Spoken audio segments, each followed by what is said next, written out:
Nous sommes le 11 septembre 2019. Madame, Monsieur, bienvenue à cette édition en langue française de la télévision Renaissance, dont voici les principaux titres.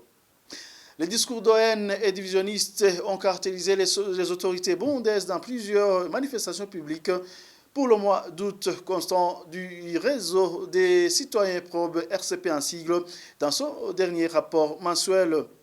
Et certains points de vente et dépôt des commerçants du ciment produit par la société Bousseco ont été fermés par le ministère du Commerce pour avoir fixé des prix exorbitants, annonce faite par le ministre du Commerce.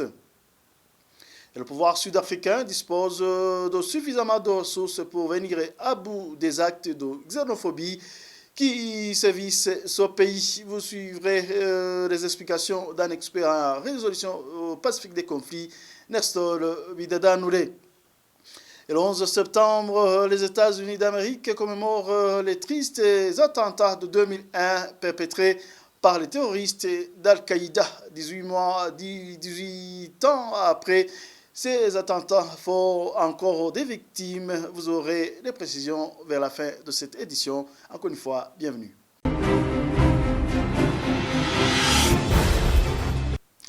Les discours d'ON et divisionnistes ont caractérisé les autorités burundaises dans plusieurs manifestations publiques pour le mois d'août, constant du réseau des citoyens probes RCP en sigle. Dans son dernier rapport mensuel, pour Gervais Nibigila, vice-président de ce réseau, regrette que la jeunesse continue à subir des manipulations de la part du parti CNDD-FDD, lesquelles manipulations visent à détruire le pays selon RCP. Suivez.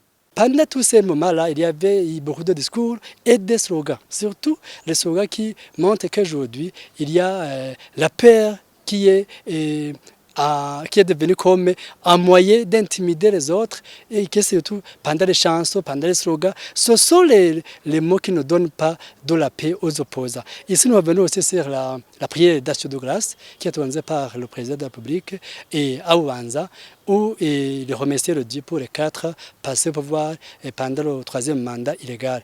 Donc ici, nous revenons surtout sur les grands moments de ces événements. Et, par exemple, nous revenons sur ce festival où le porte-parole du président de la République a essayé d'expliquer les origines des ethnies au Burundi, les Touaregs, les Tutsis et les Hutus, où il montrait que c'est lié surtout à ce que les uns et les autres faisaient pendant et avant la colonisation. Donc nous voyons qu'il y a cette façon de falsifier l'histoire du Burundi en passant par certaines institutions. Et si nous revenons aussi sur ce grand rendez-vous d'action de grâce du président, où lui-même a parlé qu'aujourd'hui le pays aura de la paix, que surtout ceux qui n'aiment pas le Dieu, qui n'adhèrent pas aux idéaux de Dieu, auront du mal à vivre au pays. Et pendant ce moment-là, il a fait des témoignages qui montrent qu'il a montré qu'il a passé pendant 3 ans à Ouanza, et pendant ce moment-là, il fait des embuscades. Donc aujourd'hui, c'était une bonne occasion pour la CPI d'ouvrir les enquêtes pour lui-même, étant donné qu'il a donné les pistes de recherche pour avoir les résultats prompts, parce qu'il a dit lui-même pendant ces jours-là d'action de grâce qu'il a lui-même fait des embuscades. Et pendant ce mois d'août, il y a eu beaucoup d'actions. Et surtout, nous avons vu pendant ces moments de démonstration de force où les enfants de moins de 3 ans, de 3 ans à 13 ans, ont été initiés aux idéaux du parti. Donc, ce qui montre qu'aujourd'hui, on va avoir des problèmes pour la jeunesse, surtout que la jeunesse aujourd'hui est beaucoup manipulée. Gervais Nibigila, vice-président du réseau des citoyens probes, demande au gouvernement burundais de sanctionner tous ceux qui sont derrière cette campagne et à la communauté est-africaine de suivre de près ce qui se passe au Burundi dans cette période préélectorale. D'abord, nous demandons au gouvernement d'arrêter de manipuler la jeunesse. Aussi, nous demandons de dépolitiser les milliers, surtout les milliers de la jeunesse, aussi d'arrêter de falsifier l'histoire du Burundi pour des raisons politiques. Aussi, nous demandons à la communauté internationale d'être vigilant pour la période des élections, parce que nous savons que depuis longtemps, la période des élections au Burundi a été une période critique et il y a beaucoup de conséquences liées aux élections et nous voyons que ces élections qui sont en train de se préparer n'auront des résultats qui vont donner la paix au pays. Aussi, nous demandons à la région d'essayer d'amener tous les partis en conflit sur la table de négociation. Sinon, les élections n'auront pas des résultats escomptés, étant donné que c'est ces partis qui préparent ces élections. Et si demain, il y a une guerre ou autre dégâts, et la région aura des comptes à rendre, étant donné que c'était elle qui devait suivre de près la question burundaise. Le journal poursuit. Le président de l'Assemblée nationale, Pascal Nyabenda, a reçu en audience mardi l'ambassadeur des Pays-Bas au Burundi. Ils ont échangé sur les élections de 2020 en cours de préparation au Burundi. Alexis Badiandaïm, basé porte-parole de l'Assemblée nationale, a fait savoir que le président de l'Assemblée nationale a expliqué à son hôte que ces élections vont se dérouler sans apport extérieur, malgré la volonté des Pays-Bas de contribuer dans ces élections.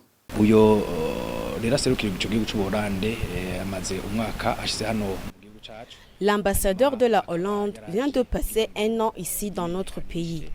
Il est venu pour que le président, les députés et ceux du bureau de l'Assemblée nationale le connaissent. Et il a parlé à propos des projets que la Hollande veut faire pour le moment au Burundi. Ils ont essayé de parler la coopération. Vous savez que les pays de l'Union européenne ont pris des sanctions pour le Burundi. Comme la Hollande fait partie de cette famille, l'ambassadeur de la Hollande a dit qu'ils vont voir ce qu'ils peuvent faire pour que la coopération soit à nouveau rétablie afin que les malentendus soient levés.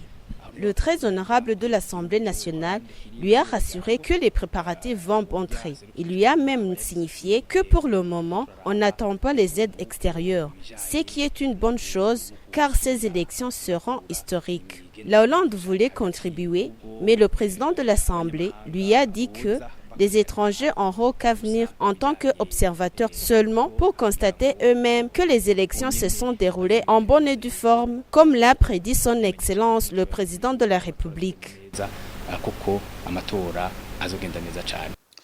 Page économie à présent, certains points de vente et dépôts des commerçants du ciment produit par la société Buseko ont été fermés par le ministère du Commerce pour avoir fixé des prix exorbitants. Le ministre du Commerce, Jean-Marie Nyokindi, explique que le prix d'un sac de ciment Buseko ne devait pas coûter plus de 24 500 francs burundais. Twasanze umufuko w'isima wahora ugugwa amafaranga ibihumbi 200 amahera y'amarundi. Nous avons constaté que le sac du ciment qui est vendu sur 24 500 francs, pour le moment, il est vendu entre 28 000 francs et 31 000 francs. Le ministère du Commerce a pris des mesures sévères à l'endroit des commerçants qui n'ont pas respecté le prix exigé par le ministère. Ces mesures sont les suivantes. La fermeture de leurs points de vente ainsi que leurs dépôts. Ceux qui passeront outre cette mesure seront sanctionnés par une amende ou traduits devant la justice. Dans le but d'appuyer le ministère de bien superviser le commerce sur le marché, nous voudrions demander à l'industrie Buseko et d'autres industries de rendre compte mensuellement le bilan de leur production ainsi que les prix d'achat actualisés de leurs produits. Nous voudrions donc appeler tous les Burundais, surtout les acheteurs, d'être vigilants en dénonçant quiconque va hausser le prix ou vendre ce produit qui ne remplit pas les conditions exigées. Canke adandaza ibidandazwa vyataye igihe canke bidakwije akaranga. Le ministre du Commerce, Jean-Marie Nyokindi, met en garde également les commerçants qui vendent le sel de la catégorie Chumvi Mawe et Chumvi Nzuri en provenance de la Tanzanie. Ces catégories de sel n'ont pas l'ingrédient iode selon le ministre et indique que ce sel entre dans la clandestinité au Burundi. Hariho iyindi myonyo yitwa Chumvi Mawe. Il y a d'autres sels comme Chumvi Mawe, Chumvi Nzuri et Chumvi Safi en provenance de la Tanzanie, celles qui sont transformées arrivés au Burundi. Ils sont par après emballés dans des beaux sacs sous mention Made in Burundi avec le logo de la société tanzanienne. Il s'est remarqué bel et bien que ces sels n'ont pas suffisamment d'ingrédients, notamment l'iode, alors que ce sont des sels qui sont beaucoup consommés par beaucoup de gens au Burundi. Nos experts dans le domaine de BBN, les résultats ont montré que ces sels vendus dans différents marchés manquent de l'iode ou ils peuvent avoir ainsi l'excès de l'iode. On a aussi reçu des informations révélant que ces sels entrent clandestinement au Burundi, notamment sur la frontière burundo-tanzanienne à l'est et au sud-ouest.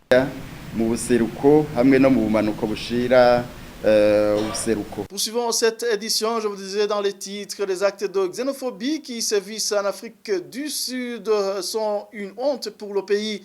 Selon l'expert en résolution pacifique des conflits, Nestor Budada-Nouré, l'Afrique du Sud y perd beaucoup, surtout économiquement. Pour lui, le pouvoir dispose de suffisamment de ressources pour venir à bout de la xénophobie. Suivez. Les premières conséquences, c'est que les populations d'origine africaine sont terrorisées. Et la deuxième conséquence, on peut dire qu'il y a de plus en plus une crise de confiance des investisseurs en Afrique du Sud. Ils ont l'impression que l'ANC ne maîtrise pas la sécurité des citoyens et des biens. Donc ceci peut avoir des conséquences sur les investissements. Et en troisième lieu, il y a eu une forte détérioration, bien entendu, de l'image de l'Afrique du Sud. L'Afrique du Sud était considérée comme le modèle à suivre en Afrique, mais aussi dans le monde. L'Afrique du Sud de Mandela, de Walter Sisulu, y compris de Mbeki, a été un très grand exemple, un exemple positif pour la jeunesse africaine. Ce qui se passe aujourd'hui est triste. Triste pour l'Afrique du Sud d'abord, triste pour beaucoup des militants de l'ANC qui ne sont pas d'accord avec ce qui se passe. Et en tout cas, la leçon à tirer de ça, c'est qu'il y a deux moments de résistance dans l'histoire. C'est la lutte pour la prise du pouvoir et après la lutte pour la gestion du pouvoir.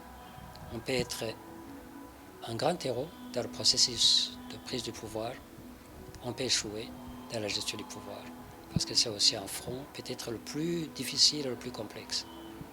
Pensez-vous qu'il soit possible d'en sortir? Et si oui, comment? L'État sud-africain a tous les moyens d'arrêter les crimes des xénophobes. Vous savez, l'Afrique du Sud est dirigée par l'ANC. Et l'ANC était capable de résister contre le système d'apartheid, qui était c'est un système très militarisé. L'Afrique du Sud avait une armée très très forte, ultra moderne. L'Afrique du Sud avait des services de renseignement, l'Afrique du Sud de l'apartheid, très très très répressifs et très efficaces. Et malgré tout, l'ANC était capable de mettre en place une stratégie de résistance qui lui a permis d'arriver au pouvoir. L'ANC a tous les moyens pour arrêter les crimes actuels des xénophobes. C'est une question de volonté politique. Et avant de clore cette édition, le 11 septembre, les États-Unis d'Amérique commémorent les tristes attentats de 2001. 3000 personnes ont péri dans ces attaques menées par les terroristes d'Al-Qaïda, soutenus par les talibans alors au pouvoir en Afghanistan. 18 ans après, ces attentats font encore des victimes. Thierry Biguinavi pour plus de détails. Mardi, le 11 septembre 2001, une série d'attentats suicides visait les États-Unis d'Amérique. La tour du World Trade Center a été détruite par la collision d'un Boeing 767, un avion américain de ligne détournée. La tour jumelle du Sud était percutée quelques minutes après. Dans moins de 2 heures, il ne restait de ces symboles de la ville de New York qu'un tas de décombres et de cadavres. Un 3e avion s'écrasait sur le Pentagone, abritant le ministère de la Défense à Washington. Et un 4e a été abattu au sud-est de la Pennsylvanie, à Shanksville, alors qu'il se dirigeait lui aussi vers Washington. Les attaques ont fait près de 3000 morts et plus de 6000 blessés. Pire encore, ce bilan dramatique n'est pas définitif. La ville de New York compte encore Les personnes atteintes de cancer et de maladies graves, notamment du poumon, causées par les nuages toxiques, qui a survolé durant des semaines le site de Manhattan après l'effondrement des tours. Une étude menée en 2011 a montré que les dizaines de milliers de pompiers et de bénévoles intervenus le 11 septembre présentent des risques de cancer. Les civils présents ce jour sont aussi parmi les prix touchés. Quelques 13 000 parmi toutes les personnes à risque ont déjà contracté un cancer si on se fie aux chiffres du WTC Health Program, un programme fédéral destiné aux soins des rescapés. Certaines maladies n'apparaissent que maintenant, comme des cancers de la peau, du sein et de la prostate. La commémoration de cette date fatidique du 11 septembre, cette année est marquée par l'échec des négociations entre Donald Trump et les talibans. Ce mardi, les talibans ont averti que les combats continuent en Afghanistan si les États-Unis abandonnent les discussions sur un retrait de leurs troupes. Les familles des victimes sont conviées à se joindre à la cérémonie privée du musée et mémorial des attentats du 11 septembre. La commémoration se poursuivra jusqu'au jeudi 12 septembre à l'aube. Merci à Thierry Biglindavi. C'est sur son reportage que nous mettons en point final à cette édition. Merci à vous tous d'avoir tenu compagnie. À la prochaine.